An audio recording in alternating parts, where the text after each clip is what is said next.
Minimum wages will apply to all categories of workers, and they will all be covered by the Employees State Insurance Corporation. Women will be allowed to work in all categories and also in the night shifts with adequate protection.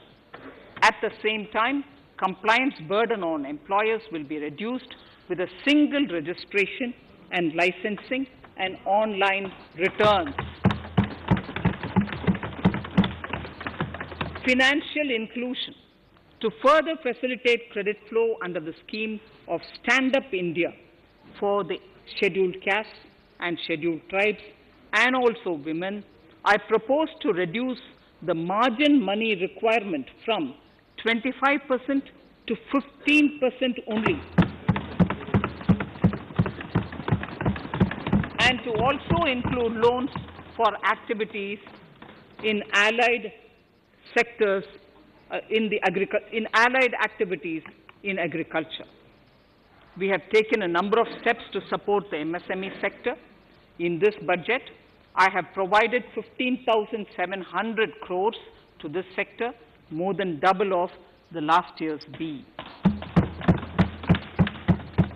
Honorable Speaker, sir, I now go to the fourth pillar, reinvigorating human capital. The national education policy announced recently has had good reception.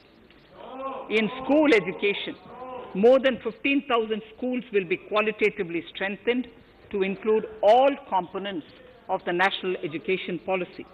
They shall emerge as exemplar schools in their regions, hand-holding and mentoring other schools to achieve the ideals of policy.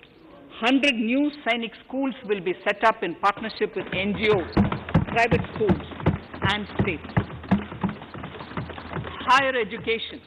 In Budget 2019-20, I had mentioned about the setting up of a higher education commission in India.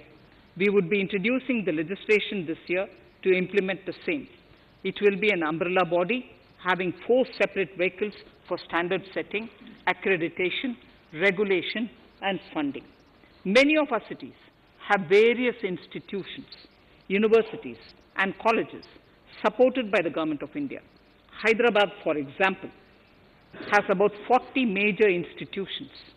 In 9 such cities, we will create a formal umbrella structure so that these institutions can have better synergy while also retaining their internal autonomy. A glue grant will be set aside for this purpose. For accessible higher education in Ladakh, I propose to set up a central university in Leh.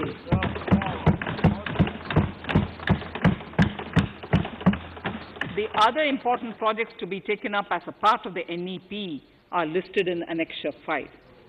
Scheduled caste and scheduled tribes welfare.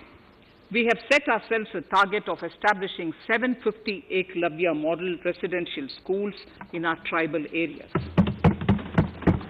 I propose to increase the unit cost of each such school from 20 crores, which is what it is now, to 38 crores, and for hilly and difficult areas to 48 crores. This would help creating robust infrastructure facilities for our tribal students. We have revamped the post-metric scholarship scheme for the welfare of scheduled caste students. I have also enhanced the central assistance in this regard. We are allotting 35,219 crores for 6 years till 25-26 to benefit 4 crores scheduled caste students. Skilling. In 2016, we had launched the National Apprenticeship Promotion Scheme. The government proposes to amend the Apprenticeship Act with a view to further enhancing apprenticeship opportunities for our youth. We will realign the existing scheme of National Apprenticeship Training Scheme for providing post-education apprenticeship, training of graduates and diploma holders in engineering. Over 3,000 crores will be provided for this purpose. An initiative is underway, Honorable Speaker, in partnership with the United Arab Emirates to benchmark skill qualifications assessment, and certification, accompanied by the deployment of certified workforce.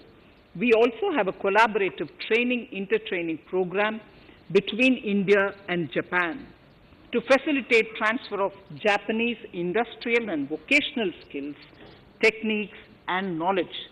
We will take forward this initiative with many more countries also.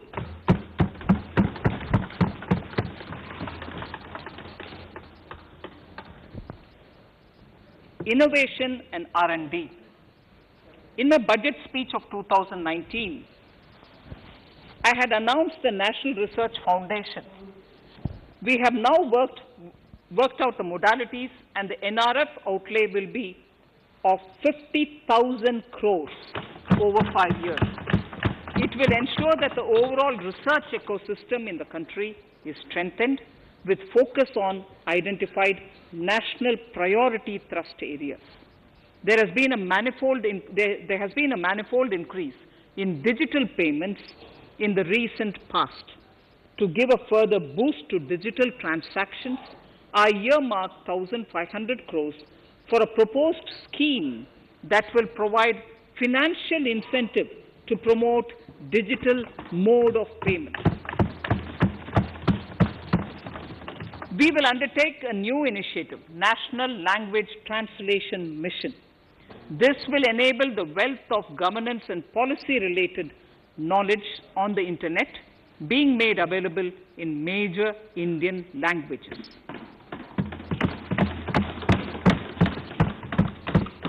The new Space India Limited, a PSU, under the Department of Space, will execute the PSLV CS-51 launch, carrying the Amazonia satellite from Brazil, along with a few smaller Indian satellites.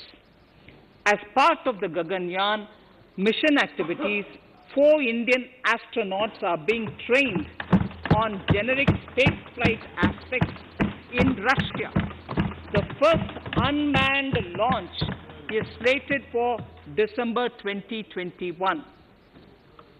Our oceans are a storehouse of living and non-living resources.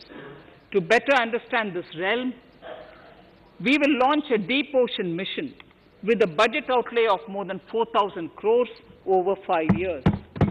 This mission will cover deep ocean survey exploration and projects for the conservation of deep sea biodiversity.